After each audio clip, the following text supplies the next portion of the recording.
10 News begins right now with breaking news. Tonight at 6, another day on the fire front, with an inferno ravaging the national forest. The smoky skies prompting a 10 News Weather Authority alert day due to poor air quality. Our houses and everything is filling up with smoke. This is some of the worst that I've seen. And we are live working for you with team coverage on the front lines tonight. The growing concern from nearby communities as crews fight the flames. Good evening and thank you for joining us. I'm John Carlin. And I'm Rachel Lucas. Tonight we are on fire watch. Now, what started out as a small fire in Bedford County just on Sunday has now exploded into this massive wildfire scorching thousands of acres with billowing clouds of smoke all across our region. Right now, no structures are in its path since it's in the Jefferson National Forest between Big Island and Glasgow. You see it there on your map, but it's only 2% contained. And that's a problem. 10 News reporter Duke Carter is kicking off our team coverage. He's live tonight in Amherst County. Duke, the Forest Service has loosened restrictions. That'll help the crews on the ground a little bit more, right? Forestry officials say the wildfire is burning in an area where motorized equipment is not allowed unless it's an emergency. So to help, a forestry supervisor allowed firefighters to use leaf blowers, chainsaws, and portable pumps to knock out those blazes. Like a scene out of a movie, smoke fills the sky in Rockbridge County. It's surrounding us. And causing concern for Big Island resident Christy Nichols, who came to this overlook to see the smoke from the Matts Creek fire. It upset us because we don't feel like stuff is being done enough, but we're hoping that they catch it before it hits private land. Approximately 120 firefighters and resource personnel on the fire. Stephanie Chapman with the Forest Service says crews are coming in from as far as Colorado to help contain the 2,000-plus acre fire. Chapman says the fire was originally reported Sunday, and firefighters have used helicopters to dump water on the blaze. They are also starting containment lines to prevent the fire from spreading. Dig down to bare mineral soil, or they're using blowers, mist blowers, and they're going to be blowing the leaves off the trail. In addition, forest officials say the fire is burning in an area where motorized equipment and aircraft are normally prohibited. However, the forest supervisor allowed firefighters to use chainsaws, leaf blowers, and portable pumps to help knock out the blaze. Fire is an incredible science, and the activity of a fire is going to be based on relative humidity. It's going to be based on wind speed and wind direction.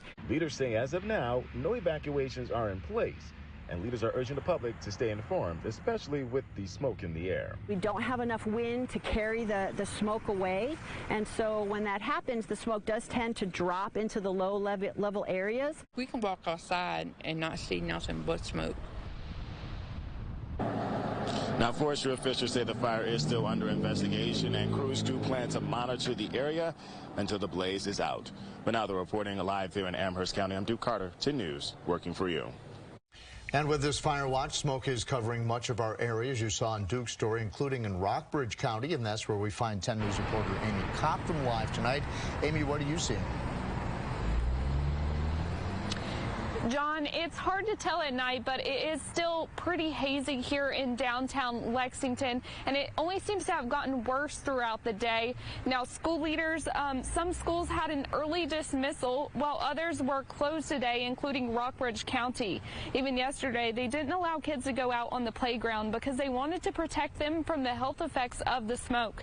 School leaders tell me that they've tried to prevent smoke from filling up school buildings by turning off the HVAC system, and some people living in the area say they're concerned.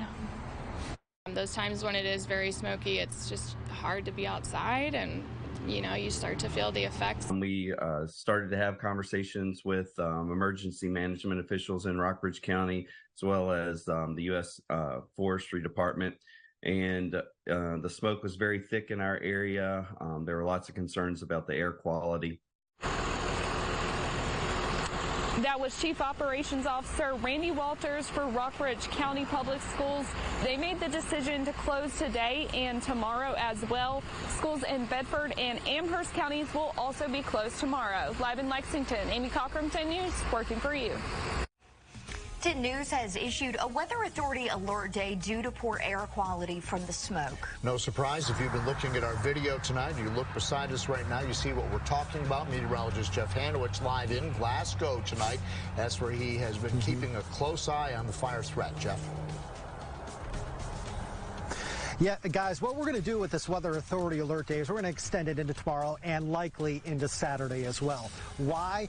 Because we're going to have that increased fire threat all the way through Saturday, and the air quality is no doubt going to continue to be an issue for at least some of us through the start of the weekend. Again, Weather Authority alert day for the rest of today. I will tell you that the extension of this will be through Saturday, it looks like right now, and the main causes of this Weather Authority alert day, not severe weather, not snow, but rather poor air quality and that increased fire threat. I want to show you this visible satellite loop. This runs about 7 to 8 hours. The biggest change is seeing the plume trailing to the south in the morning, then to the west, then to the north in the afternoon. So this plume of smoke has changed direction a few times today because of the change in wind direction. Now, as far as this wildfire risk, very high for the rest of today into this evening. I will tell you that the smoke may start to decrease a little bit here for us here in southern Rockbridge County and surrounding areas as the night wears on, but it's going to increase again as we head into Friday. I don't know if you saw the 5 o'clock shot we did here, but the sky was orange here before the sun went down. Very likely to have an orange hue to the sky again tomorrow. That is if the mainly cloudy skies don't block that orange hue. So for tomorrow, a slight increase in the relative humidity. The wind should be a huge factor tomorrow, so the fire risk tomorrow may actually go down a tad, but here's the problem. It goes way back up again on Saturday. Gusts on Saturday, 20 to 40 miles per hour, and behind that front, the air turns very dry once again. Reporting live here in Glasgow, I'm Chief Meteorologist Jeff Hanowich. Back to you, John and Rachel. All right, thank you, Jeff. Meanwhile, as these fires rage on, first responders from other areas are stepping in to help. 4 members of Roanoke County Fire and Rescue, who were deployed to help with the wildfire in Madison County, are now assisting in the Bedford area. We're told this is part of an agreement with the U.S. Forest Service as part of their disaster response. Time, it's 4 people and these wildfires within our own state that are relatively close. It means a lot to be able to help out our neighboring departments because we know they would also come to help us out if the need was in our own area. The team will assist firefighters who may have gotten hurt by getting them out of the area and to safety in order to get medical treatment. With recent wildfires, emergency officials across the region are staying prepared. 10 News reporter Thomas Mundy was in Carroll County today looking into how larger yet more rural areas are ready to act if needed. It really is the locality's plea to say now's not the time to burn. As conditions continue to stay dry, the risk of wildfire continues to rise across the region. Many local fire departments are staying prepared in case a wildfire sparks in their area. Carroll County Emergency Chief Gary Bergeron says current dry conditions are a daily concern. We're in a monitoring posture. We've had 17 events since November 3rd when this kind of hit the radar locally. He says they are keeping a close eye on the Forestry Department's decisions. We continue to speak with the Forestry, kind of mimicking their posture.